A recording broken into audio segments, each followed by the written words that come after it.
La vez anterior estuvimos compartiendo los versículos 15 y 16, ¿sí? Hoy vamos a continuar exponiendo del verso 17 en adelante, pero leamos desde el verso 15 para retomar nuestro estudio. ¿Qué pues? ¿Pecaremos porque no estamos bajo la ley sino bajo la gracia? En ninguna manera. ¿No sabéis que si os sometéis a alguien como esclavos para obedecerle, sois esclavos de aquel a quien obedecéis, sea del pecado para muerte, o sea de la obediencia para justicia? Pero gracias a Dios que aunque erais esclavos del pecado, habéis obedecido de corazón a aquella forma de doctrina a la cual fuisteis entregados, y libertados del pecado, vinisteis a ser siervos de la justicia. Hablo como humano por vuestra humana debilidad.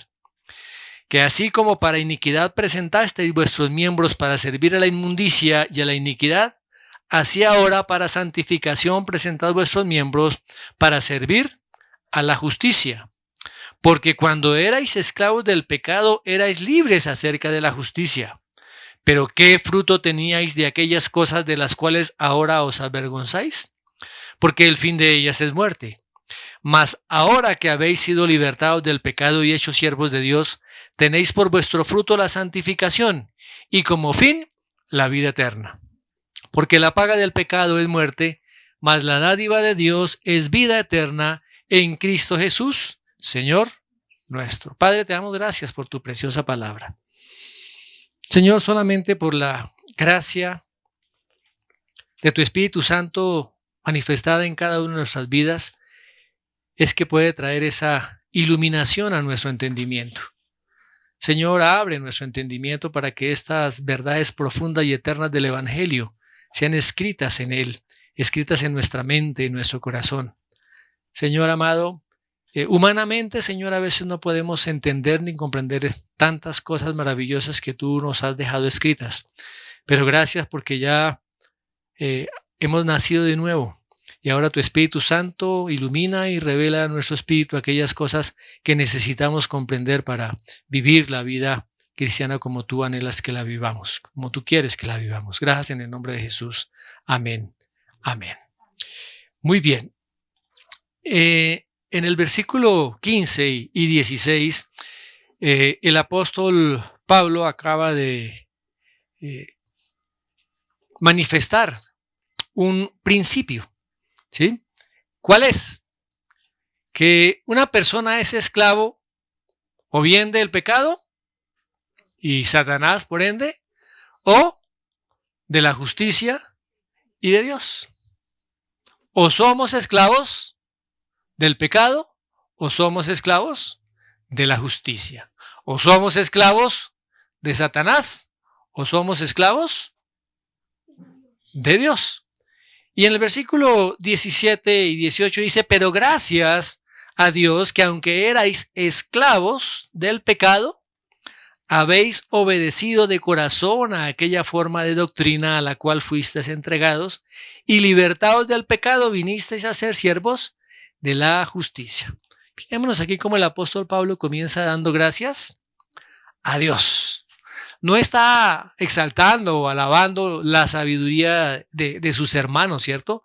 Porque fueran buena gente, porque fueran moralmente correctos, porque fueran espirituales, sino que está dando gracias es a Dios. Y recuerden lo que el Señor Jesucristo dice allá en Juan 6:44, si el Padre que me envió no le trajere, no podemos acercarnos a Dios si no es Dios mismo que nos atrae a él. Y en el verso 65 del mismo capítulo 6 de Juan dice, si no le fuere dado del Padre. Solamente es por la gracia, misericordia y por la voluntad de Dios que podemos acercarnos a él. Siempre debe estar nuestros corazones en un profundo agradecimiento, en una profunda gratitud, porque es solamente a través de él que podemos acercarnos a Dios. Y el apóstol Pablo lo menciona ya en 1 Corintios 15:57. Dice que el Señor Padre nos ha dado la victoria por medio de nuestro Señor Jesucristo. Cada uno de nosotros somos victoriosos por medio de Cristo. sea que la salvación viene única y exclusivamente por la gracia y el poder de Dios. Y cuando hemos nacido de nuevo, la desobediencia se convierte en algo pasado. En algo pasado. Pablo está diciendo aquí, mire, ustedes en otro tiempo eran esclavos del pecado. Está hablando en tiempo pasado. Dice, erais. Aquí es un tiempo verbal imperfecto, ¿no? En griego. Que está hablando de algo que es continuo, que es algo que permanece. O sea, la persona que no ha nacido de nuevo se encuentra sumida en la esclavitud del pecado, de manera permanente, de manera continua. El hombre natural vive en esa condición. No importa cuán buena persona sea, no importa cuán moral sea, no importa cuántas cosas buenas haya hecho. Nada de eso importa, no importa cuán bueno pueda pensar, porque su corazón, su vida no ha sido regenerada, no ha sido transformada. Sigue siendo un corazón pecaminoso, sigue siendo un corazón orgulloso, sigue siendo una vida impía. Una vida que no agrada a Dios. Por eso es que el apóstol Pablo allá en Romanos 3 dice que no hay justo ni aún uno, no hay quien entienda, no hay quien busque a Dios, que todos se desviaron y a una se hicieron inútiles. No hay quien haga lo bueno, no hay ni siquiera uno. Todos estábamos bajo esa situación, bajo esa condición. Pero ¿qué sigue diciendo el apóstol Pablo? Dice, ustedes han obedecido. ¿De qué forma? ¿De qué manera? De corazón. Fíjense que Dios obra su salvación, esa regeneración, ese nuevo nacimiento en el interior de la persona, mediante la gracia de Dios provista a través de su Hijo, el Señor Jesucristo. Y Dios transforma la naturaleza interior del hombre, de todos aquellos que han puesto su confianza en el Señor Jesucristo. O sea que comienza esa persona a experimentar una vida en justicia. ¿Por qué? Porque su corazón, su vida ha sido transformada y ahora ese corazón es un corazón obediente.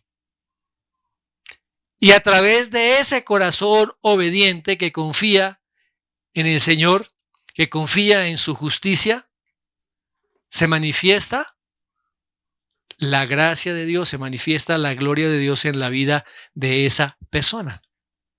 Hay dos cosas que son inseparables en la vida cristiana, que son la fe y la obediencia. La fe por sí sola, esa fe salvadora, no puede ser, no puede existir aparte de la obediencia a Dios. Y una persona no puede ser obediente si no tiene una fe piadosa. Muy bien. Así que el camino de la salvación inicia por ese nuevo nacimiento. Y esa persona que ha nacido de nuevo, que ha sido justificada, comienza a ser santificada. Todo aquel que está siendo santificado ha sido regenerado. Pero el que se dice cristiano y no está siendo santificado, nunca ha sido salvado. ¿Estamos? ¿Sí me hago entender, mis amados hermanos? Bueno. Tito, el apóstol Pablo a Tito le dice lo siguiente. En Tito capítulo 2, verso 14. Quien se dio a sí mismo por nosotros para redimirnos de toda iniquidad y purificar para sí un pueblo propio, celoso de buenas obras. El Señor nos salva no solamente para darnos la vida eterna. Ojo, no somos salvos únicamente para recibir la vida eterna, sino para redimirnos de toda iniquidad y para purificarnos, para que el pueblo de Dios sea puro, sea limpio, y ese pueblo de Dios pueda manifestar buenas obras. ¿Hasta ahí estamos bien? Ok, muy bien. El apóstol Pedro también en su primera carta,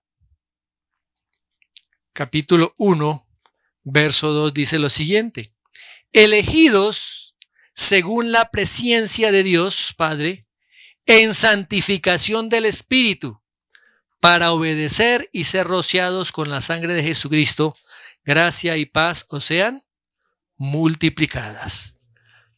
Hemos sido elegidos según el previo conocimiento de Dios. ¿Para qué? ¿Para qué? Para ser santificados. Cada uno de nosotros se nos ha dado ese título de santos y estamos en ese proceso de santificación. Y ese corazón nuevo que nos ha sido dado es un corazón que se inclina ahora a la obediencia. ¿Estamos hasta ahí, mis amados hermanos? Y miremos más adelante el verso 22 del mismo capítulo. Verso 22. Habiendo purificado vuestras almas por la obediencia a la verdad. ¿Cómo opera la purificación de nuestras almas? Al ser obedientes a las verdades eternas de la palabra del Señor. Dice, mediante el Espíritu. El Espíritu Santo obrando, poniendo en acción esa palabra en cada uno de nosotros. Para el amor fraternal no fingido, amaos unos a otros entrañablemente de corazón puro, siendo renacidos no de simiente corruptible, sino de incorruptible. Hemos sido renacidos, así como morimos juntamente con Cristo. Nos identificamos con la muerte de Cristo, de igual manera ahora nos identificamos con la resurrección de Jesucristo, por la palabra de Dios que vive y permanece para siempre.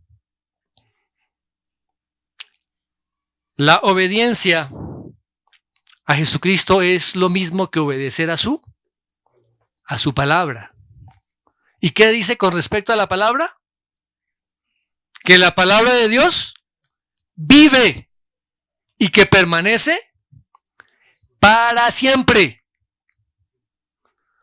Ahora, no se trata de que a través de nuestra obediencia nosotros mantengamos la salvación. La obediencia debe ser una característica de todos aquellos que han sido salvos. De todos aquellos que han sido salvos. El hecho nomás de creer ya es un acto de obediencia. Pero todo esto viene dado por la gracia de Dios. Y no coacciona o presiona a la persona, sino que la persona ahora pone su voluntad. Voluntariamente lo hace. O sea que una persona que es transportada del reino de las tinieblas al reino de Satanás no lo hace de manera pasiva, sino que esa persona también ha tomado la decisión y ha establecido un compromiso. para caminar con Dios. Dios no tiene hijos obligados en su familia. Escúcheme bien. Dios no tiene hijos en su familia que vayan contra la voluntad de cualquiera de ellos. No existen ciudadanos obligados en el reino de Dios. A veces en nuestros hogares los jóvenes están ahí, pero quieren irse, o los niños quieren irse, ¿cierto? Mientras están a veces pequeños, pues disfrutan de todas las bendiciones y todo lo que, la cobertura que da la familia normalmente. Y siempre los padres los encaminan a que estudien, a que tengan una carrera, a que puedan desarrollar alguna profesión o alguna habilidad que les pueda que ser de provecho para que ellos puedan ser productivos y más adelante tener una familia. Pero ¿qué hacemos con el hijo que no quiere estar en casa? ¿Qué hacemos con el hijo que no quiere someterse a las reglas del hogar? ¿Qué hacemos con él? Dios no tiene hijos obligados.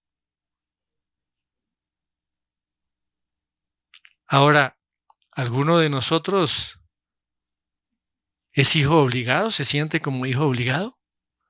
Es que si no voy el domingo, entonces el pastor me regaña.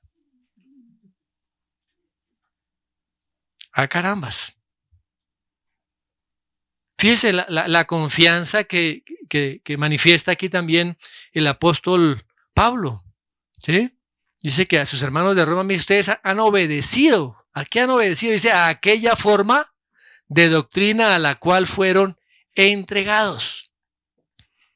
Ahora, como cristianos, pues no entendemos total y cabalmente todos los misterios y toda la doctrina, pero estamos creciendo, estamos madurando, vislumbramos algunas de las riquezas de la palabra de Dios, pero nuestro anhelo está cada día en conocerle más, en poderle entender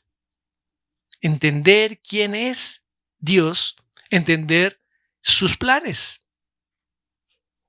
Y desde la iglesia primitiva se caracterizaba porque estaba anhelando la doctrina de los apóstoles. Miremos lo que dice allá en Hechos capítulo 2.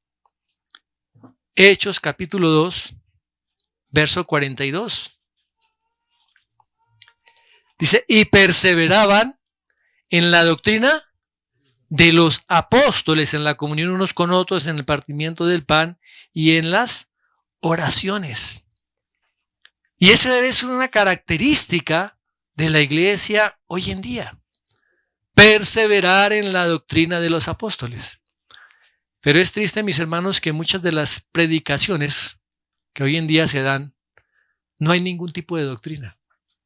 Se están enseñando doctrinas, por así decirlo, de hombres, pero no la doctrina de los apóstoles. ¿Qué dijo Jesús allá en Juan capítulo 8? Juan capítulo 8, verso 31. Dijo entonces Jesús a los judíos que habían creído en él: si vosotros permaneciereis en mi palabra, seréis verdaderamente mis discípulos. ¿Permanecemos en la palabra, en la doctrina de los apóstoles? ¿Hemos sido entregados a esa doctrina? Miremos lo que dice allá en el Juan 14, 21. El que tiene mis mandamientos y los guarda, ese es el que me ama, y el que me ama será amado por mi Padre, y yo le amaré y me manifestaré a él. Y ahí más adelantico, el 23. Respondió Jesús y le dijo, el que me ama, mi palabra guardará, y mi Padre le amará, y vendremos a él y haremos morada con él. Y el 24, el que no me ama, no guarda mis palabras. Y la palabra que habéis oído no es mía, sino del Padre que me envió. Otro texto también ahí en Juan, capítulo 15, verso 10.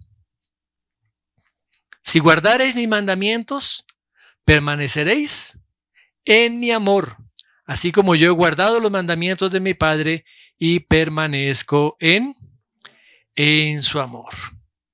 Entonces aquí el apóstol Pablo estaba diciendo, mire, ustedes han sido entregados a esa forma de doctrina. Y cuando se está hablando aquí de forma, la mayoría de ustedes deben conocer los moldes que se utilizan para hacer chocolates, para hacer jabones o para hacer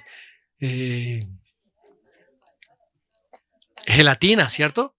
Son algo que viene ya preformado. Y cuando se está hablando aquí de esa forma, es eso, es algo que es derretido, que es líquido, que es fluido y que se vierte en ese molde, y cuando enfría ese producto, toma exactamente la forma de ese molde. Y eso es lo que Dios hace en nosotros. Moldearnos, vertirnos en su molde. Y dice que estos hermanos fueron entregados, ¿cierto? Fueron entregados a aquella forma de doctrina. Esa palabra entregados también significa fueron dejados. Esa doctrina de la cual recibieron, que fue transmitida a los creyentes a través de los apóstoles. La palabra de Dios entregada a sus hijos, a la iglesia. ¿Cómo se entrega esa palabra de Dios? A través de la predicación, a través de la lectura, a través del estudio y la meditación de las Sagradas Escrituras, pero que es transmitida a través de la predicación del Evangelio. ¿Estamos? Por eso es necesario predicar el Evangelio. Cuando viene esa persona nueva, esa persona nace de nuevo, es como si Dios lo vertiera en ese molde. ¿En ese molde de qué? ¿Cuál es el molde? Las doctrinas. Las doctrinas. ¿Queda claro? Ok. Por eso necesitamos conocer la palabra de Dios. Las verdades de Dios que están escritas en su palabra. Él nos las da, nos las confía, nos las entrega. ¿Para qué? Para que podamos vivir una vida cristiana en fidelidad. Y el apóstol Pablo se lo recuerda a su discípulo en la segunda carta a Timoteo. Segunda Timoteo, capítulo 1, verso 13. Dice, retén la forma de las sanas palabras que de mí oíste, en la fe y amor que es en Cristo Jesús. Tenemos que saber cuáles son las doctrinas sanas. Por eso tenemos que ir a la palabra de Dios. Conocer la Biblia.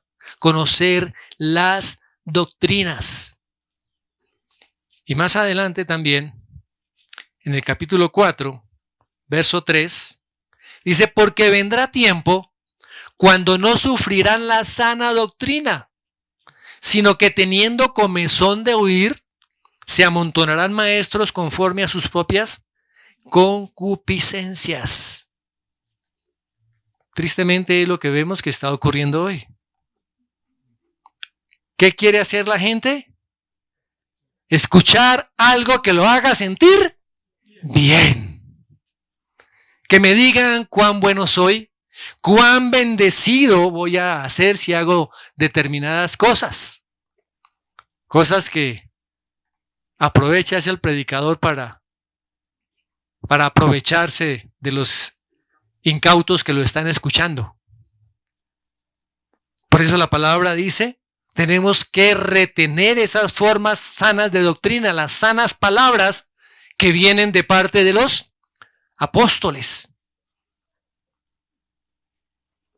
Porque de eso está lleno el mundo. No queremos escuchar eso que está diciendo allá. ¿Por qué hoy en día tenemos que hablar de pecado? ¿Por qué hoy en día a la gente tenemos que decirle que se arrepientan? No.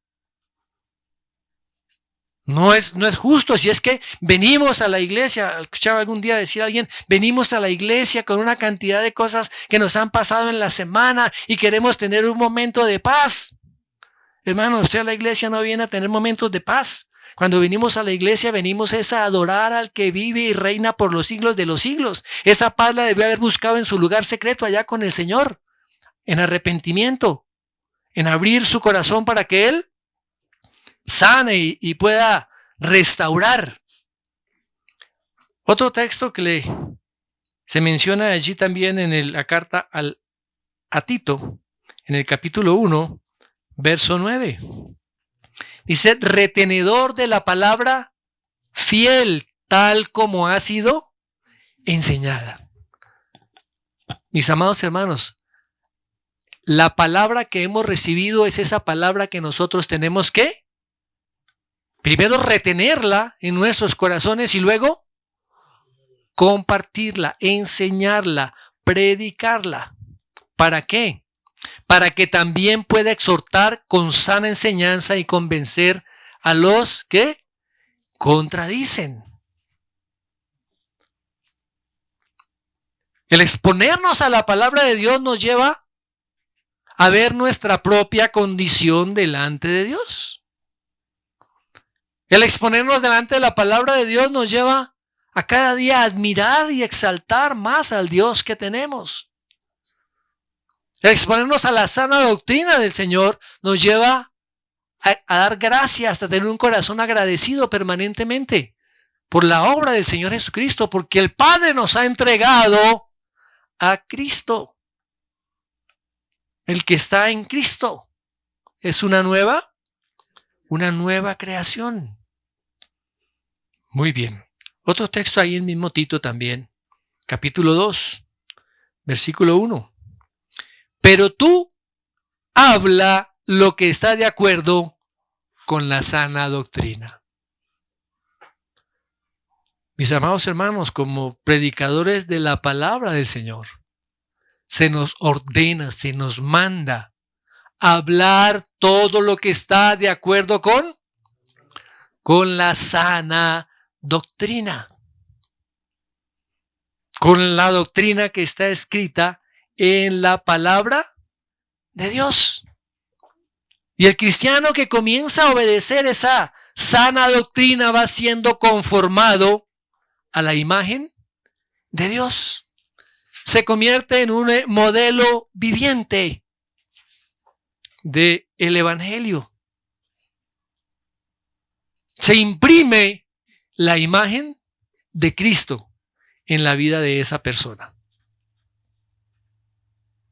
No pensemos, mis amados, que solamente somos cristianos porque alguna vez hicimos alguna oración, que llaman la oración de fe.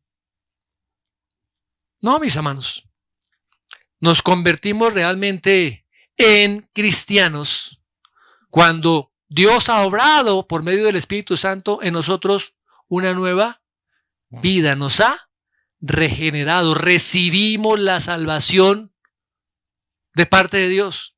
Y es implantado en nuestro corazón ese deseo profundo de comenzar a hacer la voluntad de Dios. De comenzar a conocer la verdad de Dios que está en las Escrituras. Ahora pregunto, ¿ese deseo de conocer y de obedecer a Dios sigue allí ardiendo en su corazón? ¿O qué ha pasado con el paso del tiempo? ¿Qué ha pasado? Algunos quieren acercarse a Dios según sus propios términos, según sus propios criterios. Pero Dios ha establecido solamente un camino por el cual nosotros podemos acercarnos a Él. Y ese camino se llama el Señor Jesucristo, la fe en el Señor Jesucristo. Y esa fe salvadora se fundamenta precisamente en esa revelación de Dios acerca de Él. No es en las ideas de los hombres. No es en lo que yo tengo que hacer o en lo bueno que yo tengo que ser para poder acercarme a Dios, sino que Dios mismo ha establecido la forma y el medio o los medios por los cuales podemos nosotros acercarnos a Él. Y eso es lo que ha sido revelado en el Evangelio. Una revelación divina, una revelación que viene de parte de Dios, no según las preferencias de los hombres, no según lo que el hombre cree o piensa. Muy bien, miremos el versículo 19 del capítulo 6. Hablo como humano por vuestra humana debilidad, que así como para iniquidad presentasteis vuestros miembros para servir a la inmundicia y a la iniquidad, así ahora para santificación presentad vuestros miembros para servir a la justicia. Como una mente natural, una mente humana, puede recibir un principio divino. No hay forma, mis hermanos. No se puede. Y aquí el apóstol Pablo le está diciendo, mire, yo hablo como humano por vuestra humana debilidad. ¿Qué fue lo que Pablo nos planteó ya en los versículos 15 y 16? Él manifestó una analogía, ¿cierto? De lo que son los amos y lo que son los esclavos, poniendo un ejemplo humano de esta realidad espiritual. Y aquí la palabra humanidad equivale a decir, bueno, son miembros del cuerpo de Cristo. Esa humanidad se refiere a las facultades humanas que han sido influenciadas por el pecado. ¿Cuáles facultades humanas han sido influenciadas por el pecado? Todas, la voluntad, la mente, las emociones, todo nuestro ser, toda nuestra personalidad ha sido influenciado por el pecado. Y como humanos seguimos todavía en nuestros cuerpos mortales. Que todavía no hay ninguno que haya sido glorificado, ¿no? Todavía no. Hasta cuando el Señor venga. Mientras permanezcamos en estos cuerpos mortales, el pecado tiene cierta influencia o cierto, más bien podríamos decir un reducto en nuestras vidas desde el cual puede comenzar a lanzar ataques. Por eso más adelante el apóstol en su carta, en el capítulo 12, dice, oiga, presenten sus cuerpos en sacrificio vivo, un sacrificio santo, un sacrificio agradable a Dios. ¿Qué tenemos que presentar? Nuestros cuerpos. Ahí es donde está ese reducto del pecado. Nuestro hombre interior ha sido totalmente cambiado. Ya nuestra naturaleza es una nueva naturaleza. Es la naturaleza divina.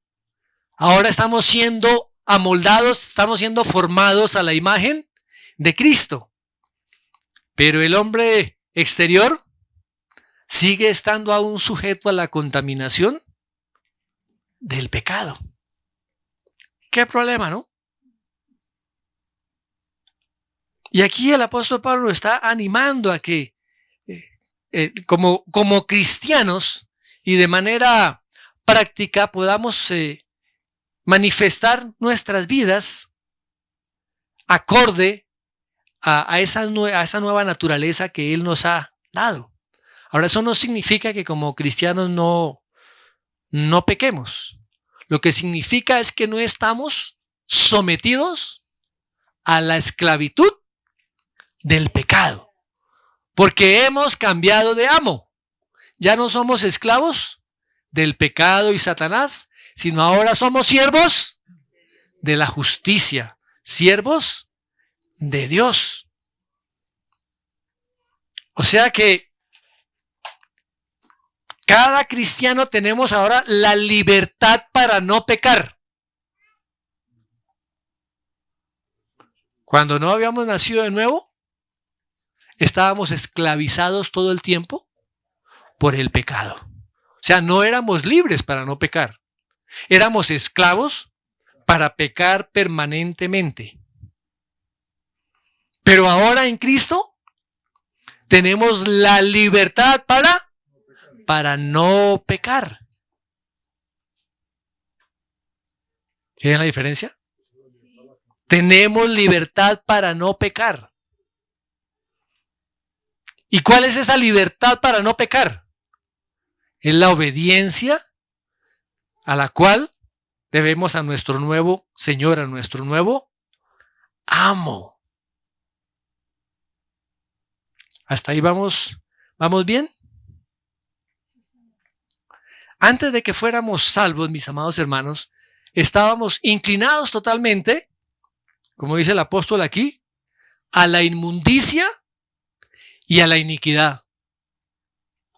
A la inmundicia y a la iniquidad. Tanto el pecado interno como el pecado que manifestamos de manera externa. O sea que la persona no regenerada es pecaminosa tanto internamente como externamente, porque vive de manera práctica en pecado. ¿Y qué produce cada vez más? Más iniquidad. Es como un cáncer. ¿Qué hace el cáncer? El cáncer se reproduce a sí mismo y comienza a invadir y a hacer metástasis en diferentes órganos del cuerpo. De igual manera pasa con el pecado. El pecado comienza a reproducirse en la persona hasta que toda la persona es destruida. Toda persona es destruida. Para el cristiano ahora es posible resistir al pecado. El cristiano ahora puede vivir en justicia. Por eso el apóstol Pablo dice que como creyentes, ahora sí, preséntense para santificación. ¿Y qué es lo que tienen que presentar? Sus miembros. Esos miembros ya tienen que ser esclavos que se dedican a servir a la justicia. La vida de pecado lleva a más pecado. Ahora, la vida de justicia conduce a mayor justicia. ¿Y cuál es el fin? Pues la santificación. Que seamos completamente santificados. Ahora, ninguna persona es estática en su vida espiritual, ni en su vida moral. Así como los incrédulos van progresando cada día más en su grado de pecaminosidad, el no cristiano no está. Este es el grado de maldad y ahí quedó, no. Cada día va creciendo más el grado de pecaminosidad. Y el cristiano que no ejerce y que no está creciendo en esa justicia, poco a poco comenzará a retroceder y caerá nuevamente en las garras del pecado. Ahora, vemos que el propósito de Dios de redimir a los hombres del pecado es darles libertad. Libertad no para hacer lo que la persona quiere. No es libertad para hacer lo que se le antoja a mi voluntad, sino el Señor nos ha libertado para hacer lo que le agrada a Él. ¿Y qué es lo que Él quiere? Que nosotros podamos vivir en justicia. Servir al Señor. Versos 20 al 22 de Romanos 6. Porque cuando erais esclavos del pecado, erais libres acerca de la justicia. Pero ¿qué fruto teníais de aquellas cosas de las cuales ahora os avergonzáis? Porque el fin de ellas es muerte. Mas ahora que habéis sido libertados del pecado y hechos siervos de Dios, tenéis por vuestro fruto la santificación y como fin, la vida eterna. El apóstol nos está diciendo aquí que todas las personas que no han sido salvas se caracterizan por algo, por ser esclavas del pecado. Toda persona que no ha sido salva es esclava del pecado. Y por consiguiente dice, es libre acerca de la justicia. ¿Qué conexión tiene un pecador con la justicia? Ninguna, ¿cierto? O sea que la justicia no puede exigirles nada a estas personas. ¿Por qué? Porque en ellas no hay la más mínima capacidad, el más mínimo deseo de cumplir con los requisitos de la justicia. ¿Por qué? Porque se encuentran controlados total y absolutamente por el pecado. Su amo es Satanás. Ellos están forzados a servir a Satanás. Y por ende no tienen ninguna responsabilidad frente a la justicia, porque no pueden cumplir las demandas de la justicia. Por eso es que cuando tratamos de decirle a un pecador que tiene que ser mejor persona, que tiene que ser mejor esposo, que tiene que ser mejor hijo, que tiene que ser mejor ciudadano, es como querer darle consejos a un muerto. No lo puede entender, porque esa persona no ha sido vivificada, no ha nacido de nuevo. ¿Sí me estoy haciendo entender? Hasta que no haya nacido, hasta que su vida no haya sido transformada, él no puede servir a la justicia. Él no puede cambiar lo que es su naturaleza. Solamente Dios lo puede hacer. Ahora, las personas que no son salvas, pues realmente ellas piensan que no necesitan ser transformadas. Que así como están viviendo, están bien. ¿Cuántas personas usted les ha llevado el mensaje de la palabra del Señor? Y dicen, pero yo soy una persona decente, yo cumplo con la ley de mi país, soy honesto, soy colaborador, yo soy religioso, y se convencen a sí mismas de que tienen unas vidas buenas, de que incluso hasta algunos son ejemplares. Están convencidas de eso. Pero fíjese que Pablo es muy claro aquí diciendo que esas personas que no han sido salvadas por medio de la obra del Señor Jesucristo, todas esas personas son esclavos del pecado y que son libres acerca de la justicia. Libres acerca de la justicia. El mismo apóstol Pablo escribió acerca de sus obras anteriores, ¿no? Allá en Filipenses 3:8, y llama a esas obras como pérdida, como basura. Muy bien. Ahora, ¿qué se obtiene o cuál es el fruto? El fruto de eso, de esas cosas. ¿Cuál es el fruto del que vive en el pecado? ¿Cuál es el fruto de aquel que no ha aceptado la obra de el Señor Jesucristo? ¿Qué está diciendo ahí? Porque el fin de ellas es muerte. Y en este caso, pues es la muerte espiritual. El tormento eterno en el infierno. Ahora, cuando hemos sido salvos, mis amados hermanos, como cristianos debemos tener cierto sentido de vergüenza. ¿Vergüenza por qué? Por la vida que llevábamos antes de conocer a Cristo. Bien sea que haya sido una vida totalmente desbordada en el pecado, o bien sea que haya sido una vida que no nos parece tan extremadamente pecaminosa. ¿Sí? Pero tiene que haber cierta vergüenza. Mire lo que dice Juan Calvino con respecto a esto. Abro paréntesis.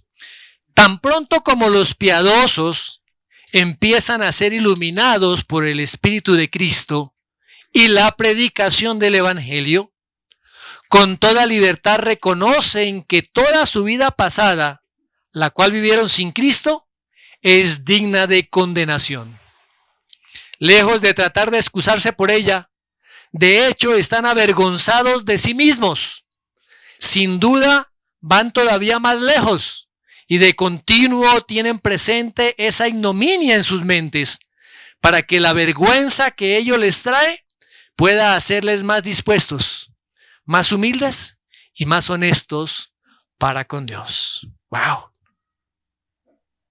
Pero ¿qué pasa con aquellos que han sido libertados del pecado? Aquellos que el apóstol Pablo dice que han sido hechos ahora siervos de Dios, por la fe en el Señor Jesucristo. ¿Cuál es ese fruto? El fruto es la santificación. El fruto es la santificación. ¿Y cuál es el resultado? La vida eterna.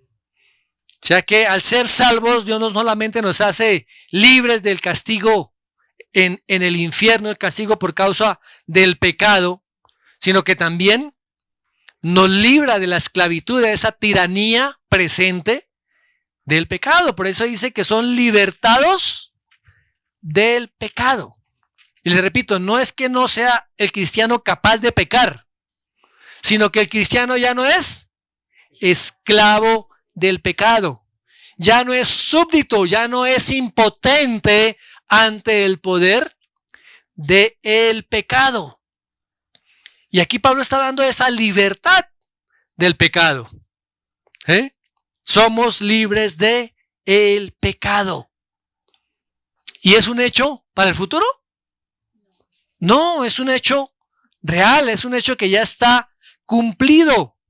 Toda persona, todo ser humano que confía en el Señor Jesucristo como su Señor, como su Salvador, ha sido libertado de la esclavitud del pecado. Ahora se ha convertido en siervo de Dios. Ahora, ¿eso significa que todos los cristianos son iguales? No, hay algunos que son más fieles. Hay algunos que son más obedientes. Pero todos hemos sido libertados de la esclavitud del pecado, de la misma manera. Y todos ahora somos siervos de Dios. Y hemos recibido la santificación. Y se nos ha otorgado la vida eterna. ¡Wow! ¡Qué verdades tan profundas! Miremos qué termina diciendo Pablo en este capítulo. Verso 23. Porque la paga del pecado es muerte, mas la dádiva de Dios es vida eterna en Cristo Jesús, Señor nuestro. Esta es una verdad absoluta. Escríbalo ahí, es una verdad absoluta. ¿Y cuál es la primera parte de esa verdad? Que la paga del pecado es la muerte. Lo que ganamos con el pecado es la muerte. Eso es lo que la justicia dice. Esa es la compensación justa por una vida que se ha caracterizado por el pecado. O sea, una vida que ha estado separada de Dios. ¿Y cuál es la segunda parte de esta verdad absoluta? Que la dádiva de Dios es vida eterna en Cristo Jesús, Señor nuestro. ¿Qué es una dádiva? Es algo que nos ha sido dado de manera gratuita. Y es una dádiva que viene de parte de Dios. No es algo que el hombre pueda conseguir por sus propios medios o por su propio esfuerzo. La salvación no se puede ganar por obras, por la bondad humana, por hacer ciertos rituales, por guardar ciertas ceremonias. Allá el apóstol Pablo en Efesios 2, 8 y 9 dice, por gracia sois salvos por medio de la fe. Y esto no de vosotros, pues es don de Dios, no por obras, para que nadie se gloríe. Una persona recibe lo que se merece. Y la persona que está viviendo en pecado, ¿qué es lo que merece? ¿Qué dice que la paga del pecado es? La muerte, ¿cierto? O sea que esa persona no merece la vida eterna. ¿Qué merece la persona que vive en pecado? Merece la muerte. Pero resulta que Dios también ofrece algo como dádiva. No porque lo merezca, sino como dádiva, como don gratuito. ¿Cuál es esa dádiva de Dios? La vida eterna. ¿Para quién? Para todos aquellos que han creído en Cristo Jesús, Señor nuestro. Mis hermanos, y esta es la culminación, el clímax, por así decirlo, de este capítulo 6. El Señor Jesucristo es el único camino que nos lleva del pecado a la justicia, de la condenación a la salvación, de la muerte eterna a la vida eterna. Y desde un principio también el apóstol Pedro lo proclamó. Miremos allá lo que dice en Hechos capítulo 4, verso 12. Dice, y en ningún otro hay salvación, porque no hay otro nombre bajo el cielo dado a los hombres en que podamos ser salvos. El mismo Señor Jesucristo se identificó como el Salvador. Y Él lo manifiesta allá en Juan capítulo 10. Veamos allá Juan capítulo 10, versos 7 al 9. Juan capítulo 10, versos 7 al 9. Volvió pues Jesús a decirles, de cierto os digo, yo soy la puerta de las ovejas. Todos los que antes de mí vinieron ladrones son y salteadores, pero no los oyeron las ovejas. Yo soy la puerta. El que por mí entrare será salvo, y entrará y saldrá y hallará pastos. ¡Wow! Y recordemos que también allí en el aposento alto el Señor da estas palabras a sus discípulos allá en Juan 14, 6. Jesús le dijo, yo soy el camino, la verdad y la vida. Nadie entra al Padre sino sino por mí. Mis amados hermanos, hoy en día se está predicando una gracia barata. Una gracia barata. El discipulado tiene un costo. El ser discípulos de Cristo cuesta. No es barato. No es gratis el ser discípulo. Somos salvos gratuitamente. Pero el ser discípulos cuesta. Mira lo que dice un hombre acerca de la gracia barata. Dice, la gracia barata se equipara a la justificación de pecado sin la justificación del pecador arrepentido, que se aparta del pecado y de quien el pecado se aparta. La gracia barata no es la clase de perdón de pecado que nos liberta de las refriegas del pecado. La gracia barata es gracia sin discipulado, gracia sin cruz y gracia sin Jesucristo. La contraparte es la gracia costosa, la verdadera gracia de Dios. Esa gracia que manifiesta el Señor Jesucristo y que llama a los hombres a entregarlo todo, a darlo todo. Así como el Señor Jesucristo se entregó todo y lo dio todo, un precio bastante grandísimo, el precio de la salvación. Él pagó por nuestra salvación, pero Él ahora nos llama a nosotros a pagar el precio de ser discípulo. Y mirémoslo ya para que no nos quede la duda.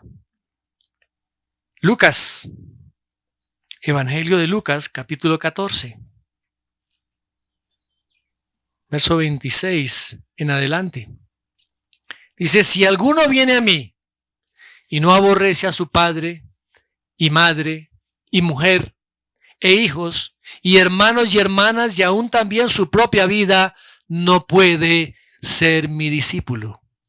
Y el que no lleva su cruz y viene en pos de mí, no puede ser mi discípulo. Porque ¿quién de vosotros, queriendo edificar una torre, no se sienta primero y calcula los gastos a ver si tiene lo que necesita para acabarla? No sea que después que haya puesto el cimiento y no pueda acabarla, todos los que lo vean comiencen a hacer burla de él, diciendo, este hombre comenzó a edificar y no pudo acabar. ¿O qué rey al marchar a la guerra contra otro rey no se sienta primero y considera si puede hacer frente con 10,000 al que viene contra él con 20,000? Si no puede, cuando el otro está todavía lejos, le envía una embajada y le pide condiciones de paz. Así pues, cualquiera de vosotros que no renuncia a todo lo que posee, no puede ser mi discípulo. El costo de ser discípulo de Cristo no es barato, no es fácil. Implica de nosotros todo.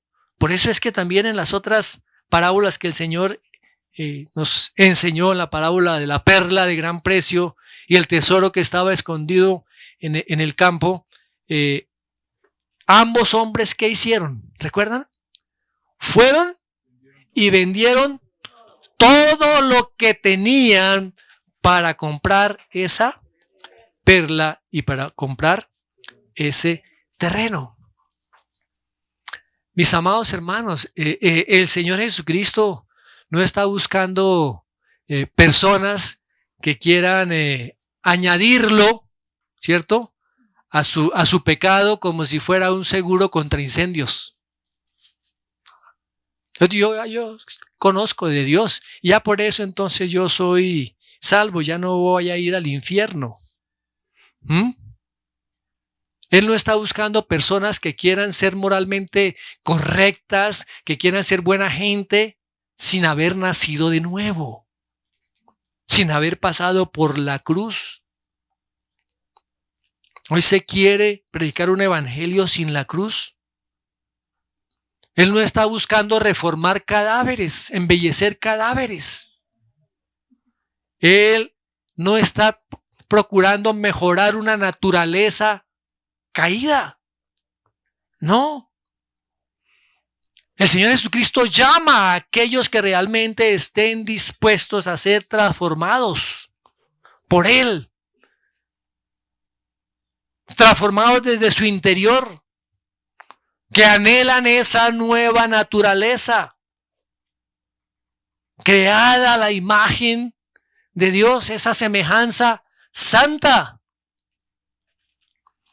Él está llamando a todos aquellos que están dispuestos a dejar su pecaminosidad, dejar su pecado atrás y acogerse a la santidad de Dios. Él está llamando a todos aquellos que están dispuestos a morir con Él, juntamente con Él en la cruz, para ser también juntamente resucitados con Él. Él llama a todos aquellos que están agobiados por la esclavitud del pecado para ser trasladados al reino de su Hijo, para que ahora puedan ser siervos de la justicia, al servicio de la justicia. El hombre no puede acercarse a Dios en sus propios términos.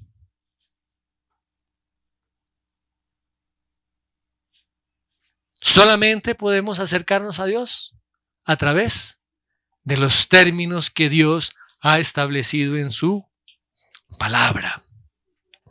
Porque Él es el único que puede cambiar nuestro destino de una muerte eterna a la vida eterna. Amén.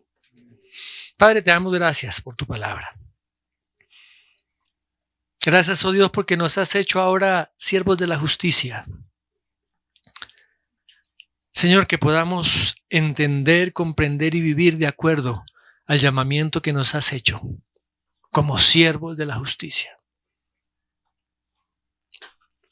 Señor, escribe estas preciosas, eternas y absolutas verdades en nuestro corazón y que cada día podamos vivir, Señor, por ellas. Gracias te damos en el nombre de Jesús. Amén y amén.